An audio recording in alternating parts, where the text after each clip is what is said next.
Sometimes the pro-abortion worldview is propped up by bad biology. Sometimes it's propped up by bad philosophy. And sometimes it's propped up by both. And sometimes it's propped up by one masquerading as the other. Today, let's dive into some bad philosophy that is masquerading as bad biology. Join us soon.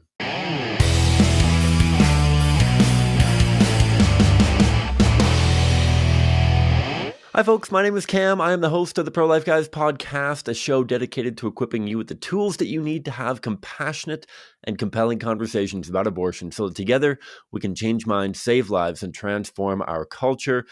Happy Giving Tuesday. For those of you who don't know what Giving Tuesday is a day that happens right after Cyber Monday and a few days after Black Friday, that encourages people to consider financially partnering with charitable or social causes and that kind of thing. I'm sure many of you have gotten emails, notifications, all kinds of stuff from other entities as well that you probably tied into. And I'll talk a little bit about Giving Tuesday through the lens of CCBR and the Pro-Life Guys podcast towards the end, but that's probably not why you joined the show. Before I dive into the real reason why you joined the show, happy belated Thanksgiving to all my American friends and followers. I hope that you guys had a glorious day. We certainly have an awful lot to be thankful for, not only as Christians, but as pro-lifers. With the overturning of Roe versus Wade, certainly there's a lot that we wish had gone differently. We'll be doing an episode coming up here relatively shortly on the outcome of the Michigan struggle that I had done a couple episodes on a month or so ago. We have an awful lot to be thankful for. And I think that it's important for us to take time to reflect on that and reflect on whether it's the small victories or the large victories. The pro-life movement is a daunting, challenging movement to be a part of. There's an awful lot of, I'll put it plainly, there's an awful lot of failure that we see. And that failure isn't because of our ineptitude or anything like that. There's an awful lot of battles and I don't know, engagement points that don't come out as favorable as we would like. Tragically, there's so many people that we try to engage at abortion facilities around the world. There's people that we try to have conversations with on doorsteps and on street corners who don't change their mind, who continue persevering in their pro-abortion worldview, maybe even to the point of continuing on with their abortion decision if we're outside of a clinic or something like that. And so there's an awful lot that can make us frustrated. There's an awful lot that can make us very sad and at times very upset. And I think it's absolutely essential that we take the time to reflect on the small and large victories that are before us, and not necessarily even with a lens towards strategy and how do we make this next year even better. There's time for that. Let's take our time to celebrate the joys that have been the year in 2022. And so, bearing all of that in mind, I have been blessed to offer a bunch of workshops over the last couple of weeks, couple of months here. As many of you probably know, that on behalf of the Pro-Life Guys podcast, I do speaking events across the country. I've done many of them in person. I've done many more virtually as well. And in the last just over a month, maybe 6 weeks or so, I was able to join my colleague Kyle for a crash course in Winnipeg. Last week, time of recording, we did a crash course down in Monarch, Alberta, which is a tiny little town, southern Alberta, just outside of Lethbridge area. Had a great audience there. And then 2 nights ago, did a talk at the Lifehouse here in Calgary. I'd love to do talks for your team, wherever they may be.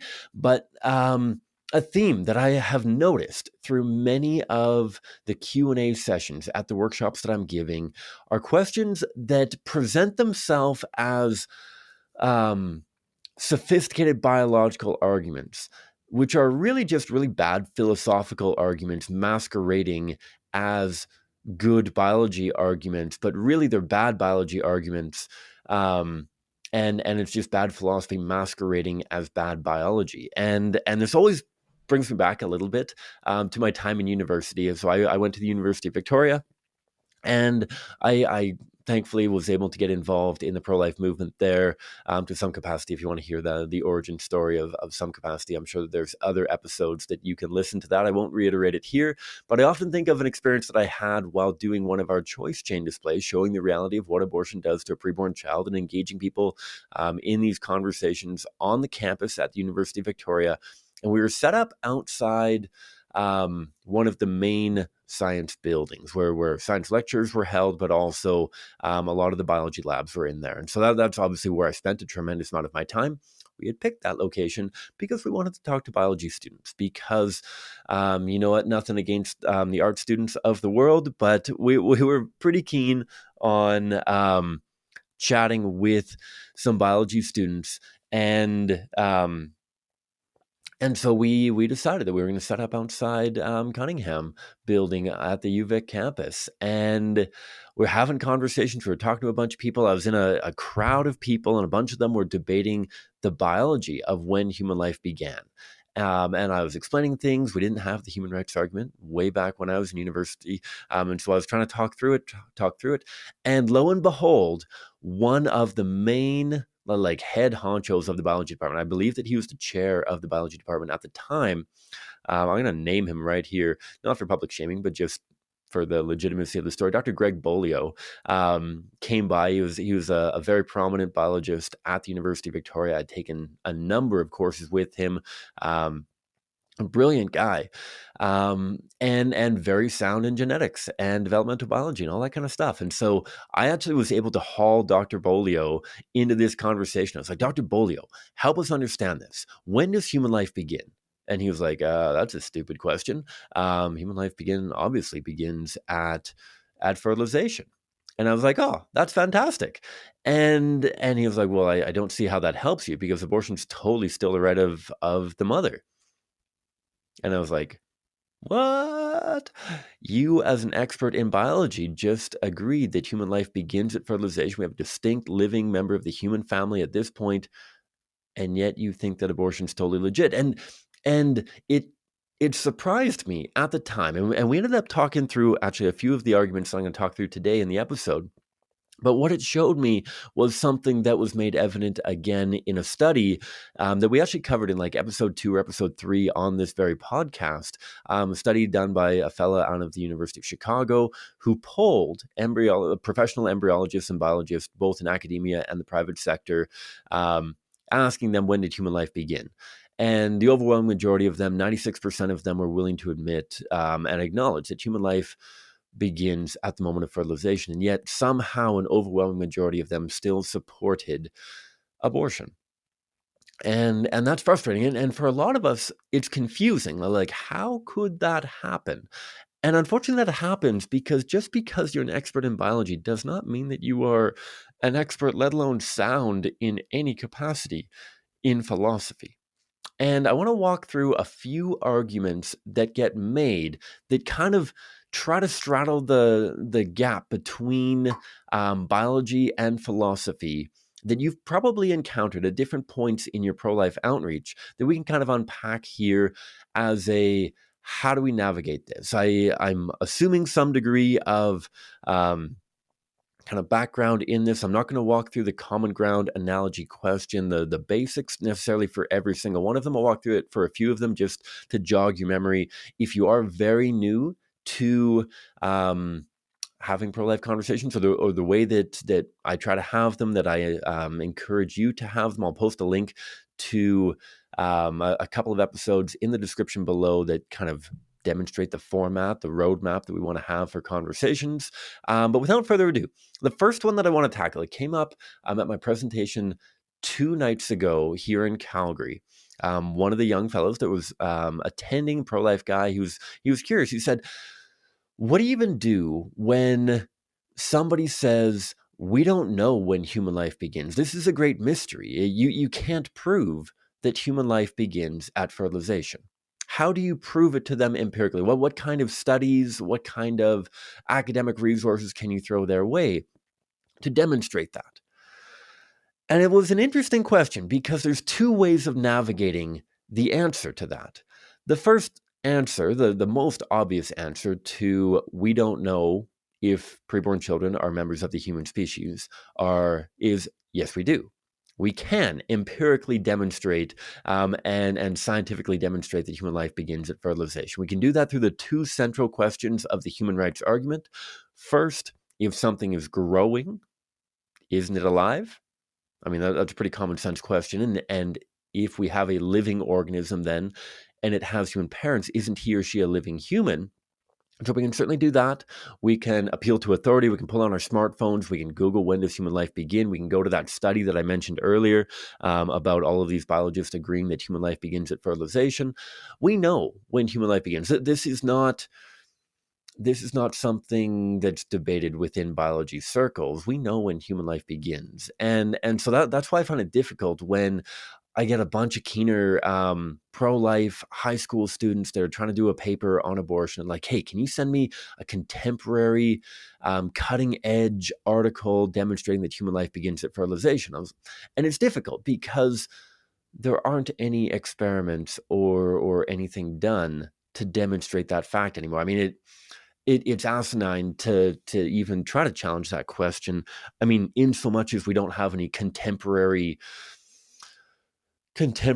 scientific experiments to determine whether or not women or men or toddlers are members of the human species. We don't run experiments year over year to prove once again that preborn children are members of the human species. And so I often send along a lot of biology quotes, but that's only one way to answer this question. I love the route that a friend and kind of colleague in the movement, Greg Kokel, often takes regarding the burden of proof. And he asks, what if your conclusion is correct? What if it's true that we don't know when human life begins? Unfortunately, people are constantly saying, well, science is constantly changing. We don't know if science is going to change tomorrow. And maybe tomorrow they will say that human life doesn't begin at fertilization. Again, the problem that lies therein is that we have to use the information available to us. If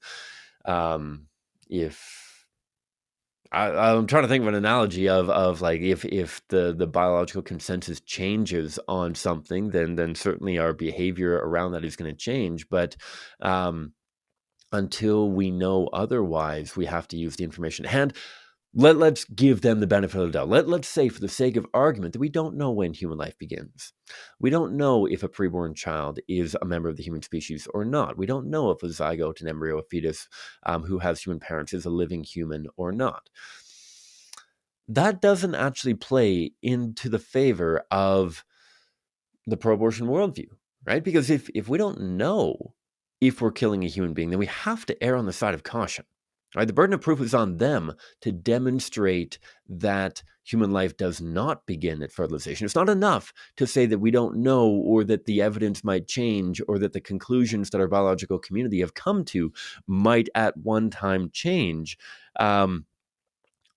We need them to prove it. I mean, by way of analogy, my friend and colleague, Stephanie Gray Connors, would often talk about detonating or demolishing a building. Can you demolish a building if you don't know if it's empty or not? If there might still be a work crew in there, could you ever demolish the building? No. You have to be absolutely certain that there's nobody in there. Similarly, for all of my hunters out there, if you hear a rustle in the bushes and you don't know if it's a deer or your hunting partner, I'm sure there's a whole bunch of Dick Cheney jokes and other jokes that could go in here, but tragically, that happens. We can't shoot unless we know with absolute certainty that it's not a fellow hunter or not a member of the human family and our target. And not only that, like, you have to know that it's your ticket that you're going for, that if it turns out to not be the mule deer that you have a ticket for and it's a moose or a something else, you have to know with absolute certainty that it is something or that it's not something. The same thing goes for abortion. If we don't know if abortion kills a human or not, then we can't kill that human. And so, all that to say, what do you actually do in conversation? I will try to bring each of these back to what I would actually say in conversation. So I would almost always start by pursuing that first route of argumentation. We don't know when human life begins. Yes, we do. could ask you a question. Could we agree that if something is growing in an independent fashion, even from 1 cell to 2 cells to 4 cells, it must be alive? Okay, well, sure, it must be a living something, but we don't know what that something is. Okay, well, if that living something has human parents, isn't he or she a living human? Yeah. Okay, so we do know. If that gets pushed back on, like, okay, well, that sounds really nice, but I'm sure that that's just kind of pro-life mumbo jumbo, kind of painting me into a corner. I just don't know how to explain it out. Then I'm going to appeal to authority. And I'm going to pull out my phone, or I'm going to cite a textbook, or ask them to cite a textbook. The number of times I've offered the wager, I'm not actually a gambling man, but to say, like, hey, if you can find a biology textbook in your university library that says that human life doesn't begin at fertilization, I'll give you $100. And just puts a little bit of weight behind it, because I know that I'm never going to have to pay out on that. I know that every single biology textbook in any university is going to affirm that human life begins at fertilization. So I'm going to do human rights argument first. I'm going to do appeal to authority second. The only time that I'm going to go down that route of burden of proof is if one of two situations. One, if I'm having a really good conversation with a stranger and I feel like not feel like I should be charitable or whatever, but like I want to build a little bit more rapport. And I say, like, you know what, dude, or you know what, whomever, whether it's a guy or a girl, let's say that you're right. Let's say that you're right. I want to build them up a little bit, and I want to give them a little bit of maybe a little bit of false hope to build them up and say, like, even if you're right, you have to acknowledge that we can't pursue with abortion. It's just a slightly different angle that might build a little bit of rapport and kind of, whether it's the common ground component or otherwise. The other time that I'm going to use it is if I have some degree of personal relational capital with the person. If it's a friend, family member, something like that. Not that I'm bludgeoning the person with biology beforehand, but I feel like this can be a softer approach at times if you're talking to a friend or family member, of like, come on, brother, sister, whomever. We'd have to agree that even if you're right, we can't kill human. We can't kill a human, or and this is where you have to be careful about potentiality, right? Because potentiality can be used in two concepts, and it's going to flow into the second argument that I'm going to talk about. When I talk about a potential human, I'm not talking about something that could turn into a human, but rather something that could either be a human or not be a human, right? When I use this analogy often. So I wear contact lenses. You've seen me with glasses a few times for those who follow the YouTube channel.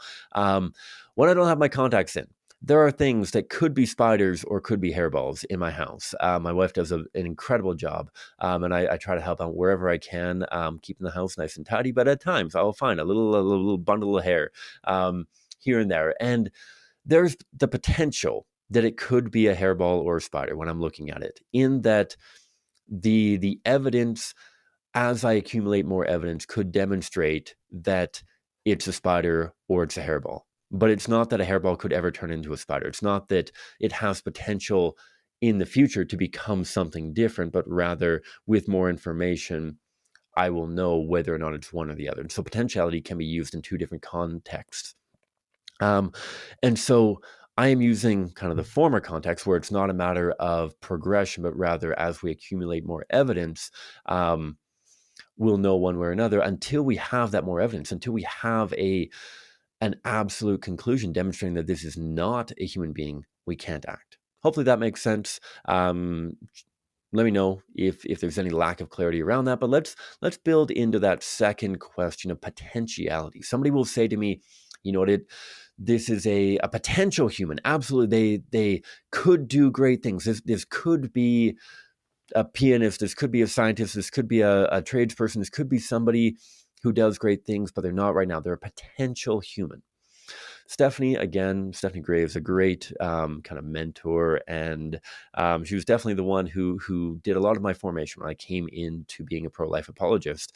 And she would often make the distinction between a potential human and a human with great potential, in that she would compare two different entities that had the same current capacity but different inherent capacity. She would say, is a preborn child not capable of whatever capacity that you're talking about in potentiality because of what they are, because of how old they are, diving into age-based discrimination. Again, this is bad philosophy veiled as bad biology. In that, it sounds like a biological argument saying that they're a potential human, that they're not a biological member of the human family yet. And yet, you need to ask only one question to unpack that. What do you mean by human? Well, humans are people who can survive on their own, or sentience, or independence, or brain waves, or this or that or the other thing. That's not biology. That is philosophy in saying that it's not humans get human rights, not living members of the human species get human rights, but rather living humans who express a particular attribute get human rights. The human plus X equation. And in that scenario, we need to pursue the age-based discrimination line of argumentation. Okay, I agree that that attribute, that characteristic does not exist at the point of fertilization, at the early embryonic stages, at early fetal stages.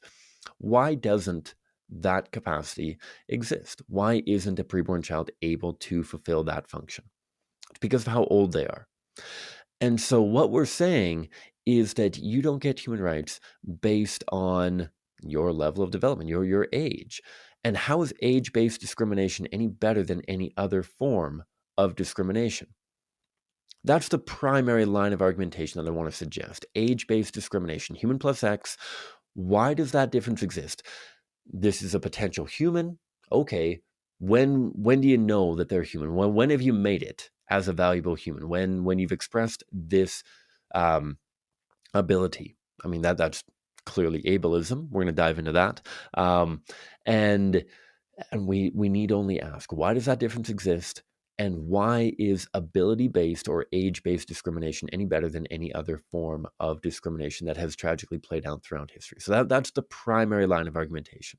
The secondary line of argumentation that you can go into, and I know that my colleague Kyle, who is a much smarter man, much deeper philosopher than I am, he often posts these great things on his Facebook page. Because winter in Winnipeg can be difficult, and he's got a little bit more time in front of the computer. He posts some great content there. So shout out to my colleague Kyle out there. But he talks about inherent capacity and things like that, and asking questions along the lines, okay, if sentience or if this or that or the other thing is the quintessential, if that's the valuable attribute for humanity, and you're not a human until you've achieved that degree of capacity, what is that quintessential attribute for other species? For dogs, for example, do we say that you're not a dog unless you can bark? Do we say that you're not a fish unless you can swim, or a bird unless you can fly? Because those are the bad biology questions that we used to ask a long time ago, and say like, that's why some very foolish people way back when didn't think that penguins were birds because they couldn't fly, or ostriches were birds because they couldn't fly. Like, that is terrible biology rooted in terrible philosophy, because the terrible biology is what is motivating a miscategorization of whether or not they're a member of the species. But most people can see through that. They're not actually saying that a preborn child is not a living member of the human species. We need only walk through those two central questions of the human rights argument again. What it's rooted in is bad philosophy in saying that value is rooted in current capacity, or within the capacity for particular abilities. And while that might make sense, I saw that my colleague Kyle had posted the acorn and the oak tree, that you don't sit under an acorn for shade.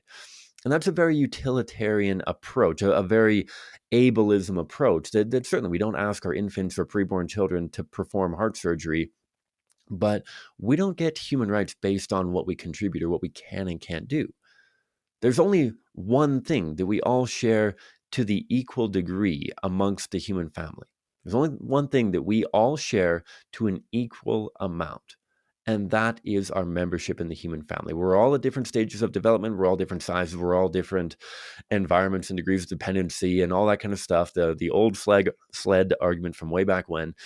Those are all varying, not only within our own life, but between humans that we would count have made it. And so if the only thing that we share in an equal capacity is our membership in humanity. That's the thing that we should base equal human rights upon.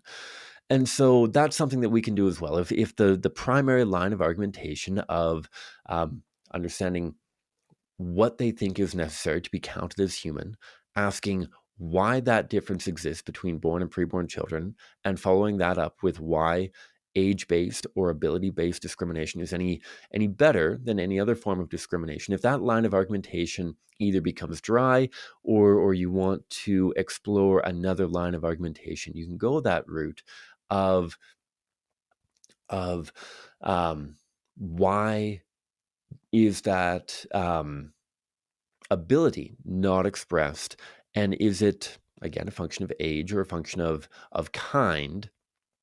And if we don't take those quintessential attributes at other stages of development or amongst other species, then why for the human species? And so that's how we navigate that one.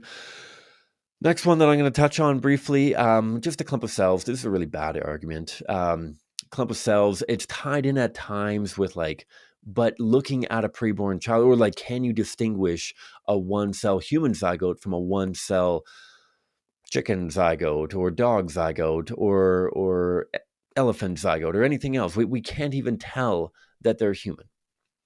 And again, primary line of argumentation that isn't going to be condescending and isn't going to be super rude. Human rights argument. Okay, so does that mean that we agree that if something's growing, it must be alive? Sure, we have a living organism, but we don't know what kind of living organism it is. Yes, we do. Because if a living organism has human parents, isn't he or she a living human? Because this is addressing terrible biology.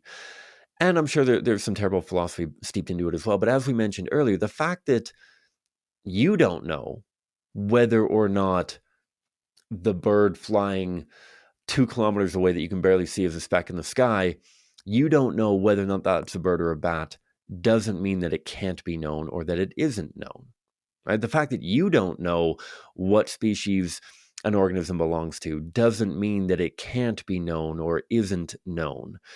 That just means that you're bad at biology. That just means that you don't have enough information.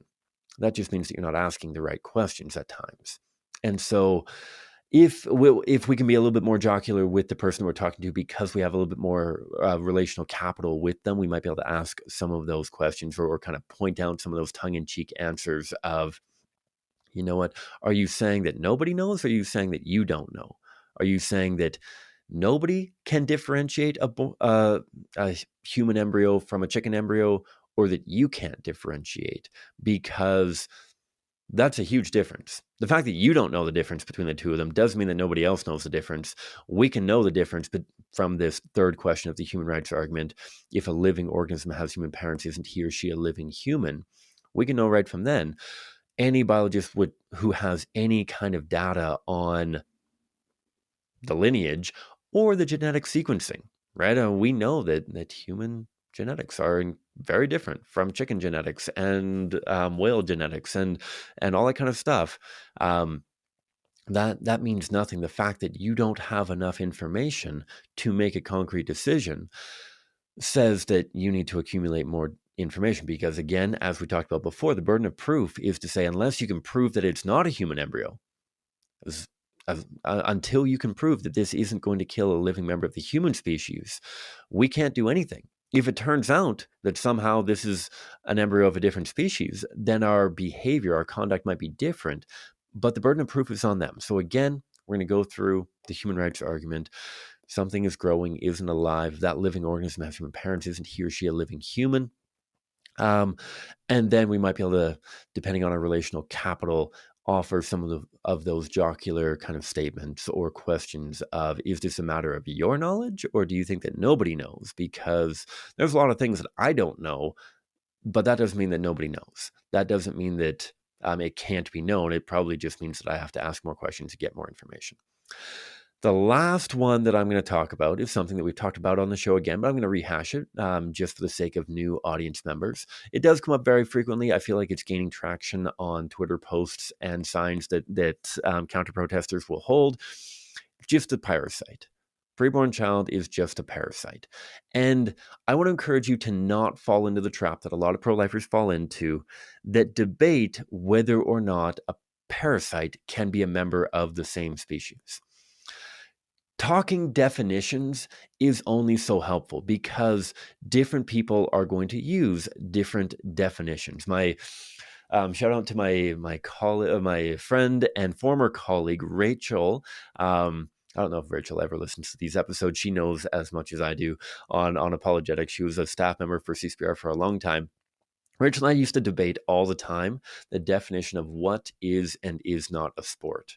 And Rachel would always go to the Merriam-Webster dictionary, and Merriam-Webster dictionary, I don't even remember verbatim what the definition of a sport was.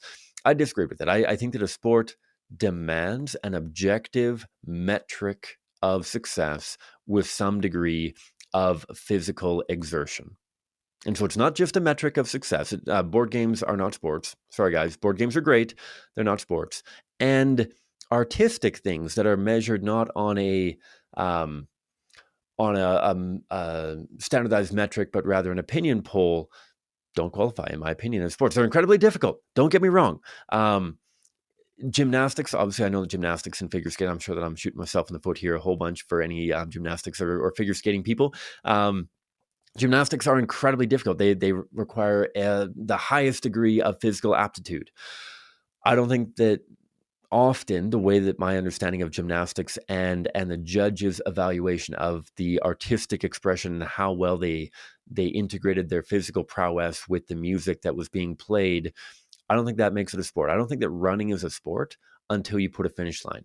I don't think that weightlifting is a sport until you're measuring how much you can lift or how often you can lift it or something like that. I think that you need an objective metric that you are comparing candidate to candidate. Anyhow, I digress. Definitions can be debated back and forth. I acknowledge that that is not the definition accepted by many people in the world. I acknowledge that there is debate around what is and isn't a sport. I would acknowledge as well that there is debate as to what does and does not qualify as a parasite. And so what I would do is not debating whether or not a parasite can be a member of the same species, but rather, what does parasite tell us? Because saying that something is a parasite doesn't actually speak to whether or not there's an organism there.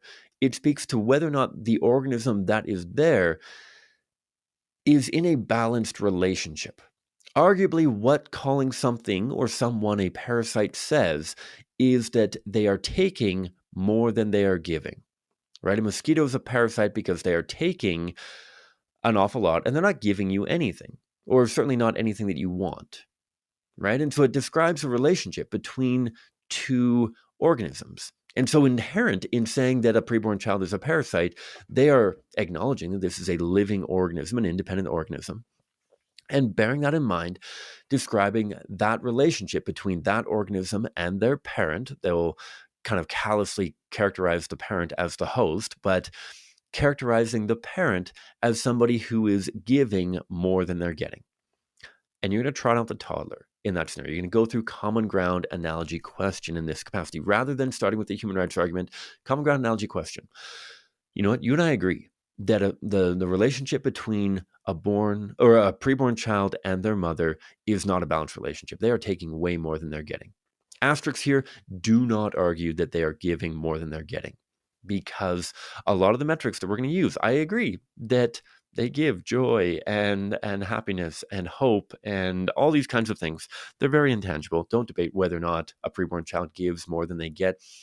Yes, they contribute towards mother's immune system. Don't debate whether or not the contribution towards mother's immune system is tips the scales when it comes to what the mother is offering them. The mother is offering them far more than they're offering the mother. I think that's plain to see. Analogy, though. Could we agree that the relationship between born children and their parents is often very skewed as well? Often, from a socioeconomic standpoint, a born child offers nothing towards the functioning of the family.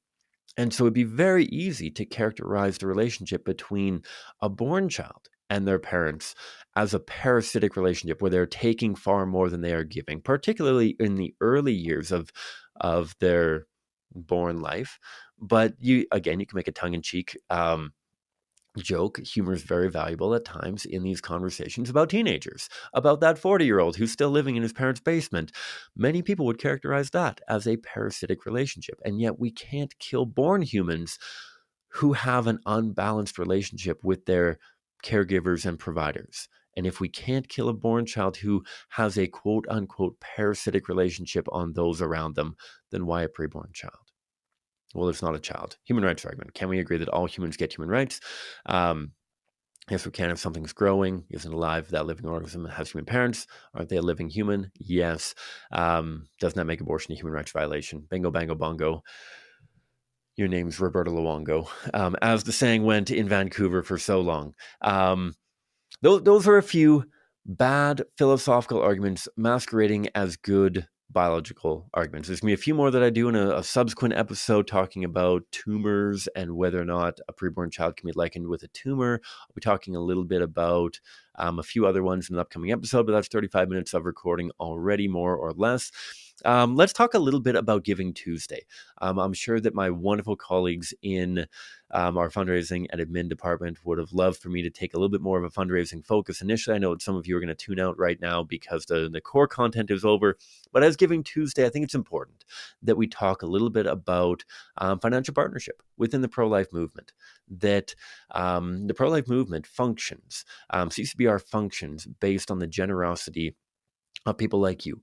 This show functions. Literally, the Pro-Life Guys podcast functions because of 8 or 10 Patreon supporters financially partnering on a monthly basis, allowing us to cover our cost when it comes to not only the very modest thank yous that we send to our guests, but also all of the equipment, all of the subscriptions that we have, all of our production costs that we have going towards Maddie Halleck, who does such an incredible job on both the video and the audio. We have overhead to be able to put this content into the earbuds of people like you. And not only that, the entire purpose of this podcast is to get more boots on the ground. And that flows directly into the mission of CCBR, the parent organization of the Pro-Life Guys podcast, a national pro-life organization in Canada here, which works to equip, mobilize, and lead pro-life efforts which integrate abortion victim photography together with compassionate and compelling conversations about abortion. Every year, we're going to do a year in review in a couple weeks here about all of the incredible work that we've done. Quick sneak peek, we are incredibly close to 4 million in-person touch points with abortion victim photography and thousands of meaningful conversations with Canadians coast to coast. And so your financial partnership allows us to put more boots on the ground, allows us to take on the staff necessary to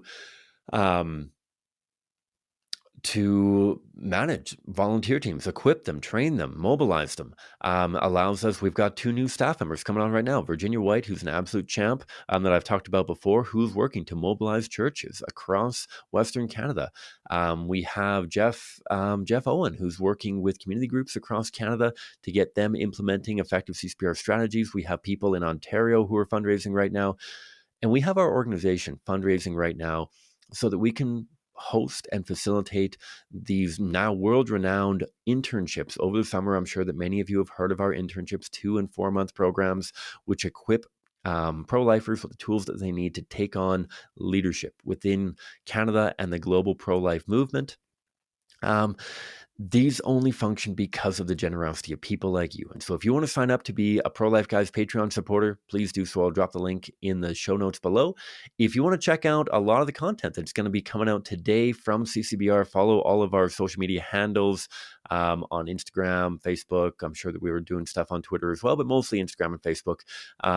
Check out what we're doing there. There's going to be some live updates of what we've accomplished. We have the goal of 50,000 views of abortion victim photography touch points in person, and trying to raise $50,000. So if you can help us out towards that goal, that'd be absolutely incredible. If you can share around the posts and whatnot that we have been doing, I would absolutely love that. If you can become a Patreon supporter, join our team of 8 to 10 people to get some bonus content and further enable this show to be able to expand. I would love to bring on another part-time person who can help me with the distribution and marketing of the show so that we can get this into the earbuds of more and more people, so that we can get posters in churches, so that we can be advertising in bulletins and Christian newspapers and other areas, so we can get more people learning quality pro-life apologetics. If you can help us out towards that, I would be absolutely so grateful for that financial partnership.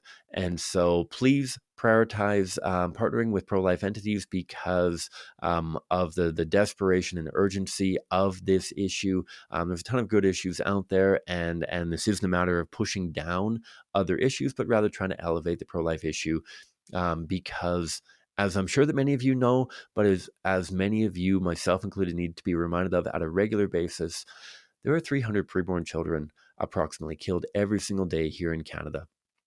And that number skyrockets around the world. Olivia, a great former intern and incredible pro-life advocate in the States, was sharing that a lot of entities, including the Guttmacher Institute, Planned Parenthood's research wing, estimate that there's around between 60 and 75 million abortions worldwide annually. This is a desperate fight, and your finances go an awful long ways. When you look at what a very modest budget is able to accomplish for CCBR, of engaging millions of Canadians in meaningful interactions year over year, tens of thousands of people in conversations year over year, it's absolutely spectacular what we're able to do. The team that I work with is just absolute rock stars and gems. So if you want to enable and empower that to continue growing, please financially partner. That's it from me. Thanks so much for tuning into the Pro-Life Guys podcast. Sorry that I wasn't able to get an episode up last week. There's just so much going on from CCPR. Another reason why financial partnership is helpful, because the more staff that we can bring on, the more that I can offload some of the other speaking and training and other events that I'm committed to, and I can dive a little bit more deeply into the Pro-Life Guys podcast. And so your financial partnership gets us more boots on the ground, and ultimately more episodes and more training into the pro-life movement and the growing pro-life sphere. So thanks a ton. Thanks for tuning in, and hope that you're able to tune in again next week. God bless.